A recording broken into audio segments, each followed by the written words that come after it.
ओम अम्बे अम्बिकेम्बालिके नमानयदि कश्चन स सत्यशवकाः सुभद्रिका काम्बीलवासिनीम्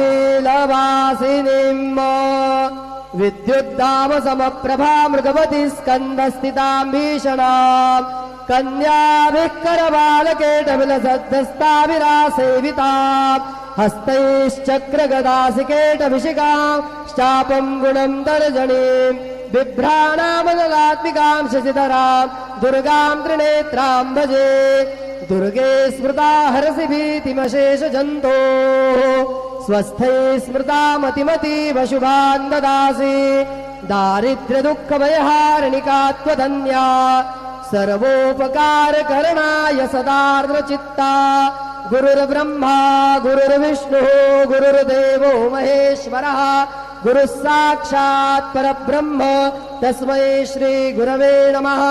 सद्गुरो साईनाथ देवताभ्यो नमः। सायं पूजा परिपूर्णार्थे विलेपनार्थे चन्दनं समर्पयामि। त्वाङ्गन्धर्वाः गणौस्त्वामिन्द्रस्त्वां बृहस्पतिः त्वामोघदे सोमो राजाभ्युतवान् लक्ष्मादमुच्यत। विलेपनार्थे चन्दनं समर्पयामि।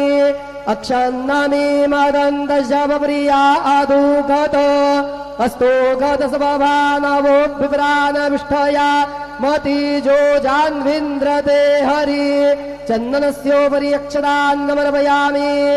अहिरिव भोगैः वर्जेति बाहुञ्जाया हेतिं परिबाधमानः हस्तग्नोऽभिषवाभ्ययोनादिभृतवान् भूमान् भूमाग्गुसन् परिपातु विश्वतः नानापरिमलसौभाग्यद्रव्याणि समर्पयामि।